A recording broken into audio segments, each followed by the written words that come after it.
Hello friends, how are you all? I hope आप सब लोग अच्छे होंगे, अपना और अपनी फैमिली का ख्याल रख रहे होंगे।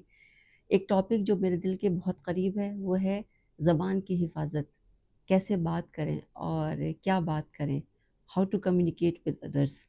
तो ये इस टॉपिक पे मैं बात करना चाह रही थी बहुत दिनों से, लेकिन वक्त नहीं मिल पा रहा था।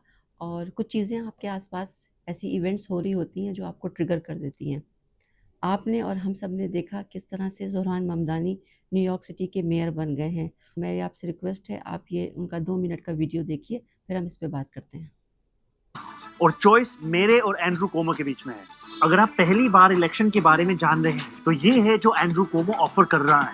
आज मेरे पास बिल्डिंगें हैं, प्रॉपर्टी है, बैंक बैलेंस है, बंगला है, गाड़ी है। क्या है तुम्हारे पास? आपकी वजह से हमने $8 मिलियन रेज किया है, 6 लाख से ज्यादा दरवाजे खटखटाए हैं और बस इतने करीब है इस शहर का पहला साउथ एशियन मेयर बनाने के लिए। पर बात ये नहीं है कि मैं क्या बनूंगा, बात ये है कि मैं क्या करूंगा हमारे कम्युनिटीज के लिए और हर एक न्यूयॉर्कर के लिए। मैं हमारे शहर को अफोर्डेबल बनाऊंगा। न्यूयॉर्कर्स मुश्किल से अफोर्ड कर रहे हैं रोटी, कपड़ा और मकान। मैं ये सब बदलने के लिए लड़ रहा हूँ। Rent free buses, universal child care और सस्ती ग्रोसरीज के जरिए। पर आपको एक सवाल पूछना चाहता हूँ, तुमने कभी किसी को वोट किया? कभी किसी को रैंक किया? देखो, यहाँ न्यूयॉर्क सिटी में हम रैंक चॉइस वोटिंग यूज करते हैं। इसका मतलब है कि सिर्फ एक कैंडिडेट को चूज करने के बजाय आप 5 कैंडिडेट्स तक को रैंक कर सकते हो अपनी पसंद के हिसाब से। सोचिए, ये 5 लस्सिया कैंडिडेट्स हैं और मैं ये वाला हूँ। ये सिस्टम ऐसे काम करता है। सबसे पहले फर्स्ट चॉइस वोट्स काउंट होते हैं। जिस कैंडिडेट के वोट सबसे कम होते हैं उसे हटा दिया जाता है। लेकिन अगर वो आपका पहला चॉइस था तो आपका वोट खत्म नहीं होता है, वो आपके नेक्स्ट चॉइस को चला जाता है। ये प्रोसेस तब तक चलता है जब तक किसी कैंडिडेट के पास आधे से ज्यादा वोट्स ना हो जाए। आप जितने ज्यादा लोगों को रैंक करते हो उतनी ज्यादा आपकी बैलेट और आवाज में ताकत होती है। इसलिए मैं चाहता हूं कि आप मुझे, ज़ोहरान ममदानी को, अपने बैलेट पे पहले नंबर पे रैंक कीजिए। और सिर्फ मुझे नहीं, बाकी बैलेट भी जरूर भरना। ये 3 दूसरे कैंडिडेट्स हैं जिनको आप रैंक कीजिए। लेकिन एक बात याद रखना, एंड्रू कोमो को रैंक नहीं करना। उसका कैंपेन ट्रंप के डोनर्स के पैसों से चल रहा है। अगर वो जीता तो डीसी के साथ साथ एनवाईसी भी उनका होगा। विश्वास नहीं होता तो खुद उनसे सुनिए कि क्या होगा अगर कोमो जीता तो। खाना मिलेगा, पीना मिलेगा, भैया की शादी है, सब कुछ बिलियनर्स के पास ऑलरेडी सब कुछ है, अब आपका टाइम आ गया। अरे खाना मिलेगा, पीना मिलेगा, भैया की शादी। A year ago, Zoran तो देखा आप लोगों ने किस खूबसूरती से और कितने बेहतरीन अंदाज में उन्होंने लोगों से अपनी बात कही है। और माशाल्लाह ज़ोहरान ममदानी को 6 से ज़्यादा लैंग्वेजेस बोलना आती हैं, जिसमें इंग्लिश है, स्पेनिश है, फ्रेंच है, उर्दू, हिंदी है और किश्वाही और लुगांडा, ये इनकी अपनी लैंग्वेजेस हैं वहाँ की। और इनको मैंने अरबिक बोलते हुए भी सुना है। तो माशाल्लाह ज़बान की कितनी ज़्यादा अहमियत है, हमें इस पे गौर करने की ज़रूरत है। हम डेवलप कंट्रीज़ में रह रहे हैं, मैं कनाडा में हूँ, यहाँ पे ज़्यादातर जो एनआरआईज़ हैं, जो साउथ एशियन ममालिक के लोग हैं, वो इंग्लिश बोलते हैं। इंग्लिश बोलना भी बहुत ज़रूरी है, वो तो यहाँ की नेसेसिटी है।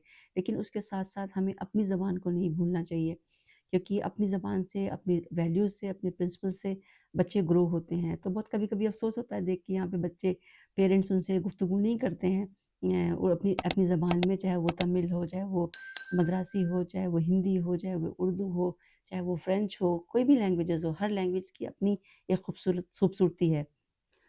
और ज़ोरान ने अपने एक इंटरव्यू में मेंशन किया कि उनकी माँ कहती हैं कि आप अपनी कहानी कहो, अगर आप अपनी कहानी नहीं कहोगे तो कोई भी आपकी कहानी नहीं कहेगा। तो इस तरह से वो लोगों से बहुत अच्छे से कनेक्ट कर पाए और उसका रिज़ल्ट हम सबके सामने है। थोड़ा-सा मैं आपको बताती चलती हूँ ज़ोरान ममदानी के बारे में कि इनके पेरेंट्स कहाँ से ताल्लुक़ रखते हैं। तो इनके जो फ़ादर हैं वो एट प्रेज़ेंट कोलंबिया यूनिवर्सिटी में प्रोफ़ेसर हैं और करंटली वो एंथ्रोपोलॉजी और पॉलिटिकल साइंस के टीचर हैं, वो पढ़ा रहे हैं। और उनकी एक बहुत अच्छी बुक भी है जिसको मैंने अभी देखा, गुड मुस्लिम एंड बैड मुस्लिम। अगर वो मुझे मिल जाती है तो मैं उसको पढ़ के आपसे ज़रूर शेयर करूँगी और लिंक डाल दूँगी, आप लोग भी पढ़ सकते हैं। और मीरा नायर जो उनकी मदर हैं, वो she is the finest director of Bollywood industry, we all aware of this. And उन्हीं ने बहुत बेहतरीन मूवीज़ हमको दी हैं, जिसमें सलाम बॉम्बे और मिसिसिपी मसाला और मानसून वेडिंग हम सब ने देखी हैं। उन्होंने बहुत सारी शॉर्ट फ़िल्म्स बनाई हैं, डॉक्यूमेंट्रीज़ बनाई हैं, फ़ीचर फ़िल्म्स बनाई हैं। कैनेडियन टेलीविज़न के लिए भी उन्होंने काफ़ी काम किया हुआ है, तो वी ऑल नो। और मीरा नायर ने जितना भी काम किया हुआ है, जो भी उनका अपना वर्क है, उसके लिए उनको बहुत ज़्यादा अवार्ड्स मिले हुए हैं।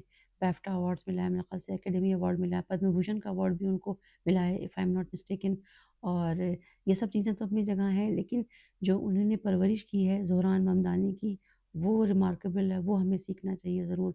कितना खूबसूरत अंदाज़ में, कितना बेहतरीन अंदाज़ में वो लोगों से कनेक्ट करते हैं, बात करते हैं और बहुत बखूबी अच्छे से समझते हैं कि उनके पेरेंट्स ने उनके अंदर ये इंस्टिल किया है कि बात अपनी कैसे रखी जाए, लोगों के सामने कैसे बात की जाए।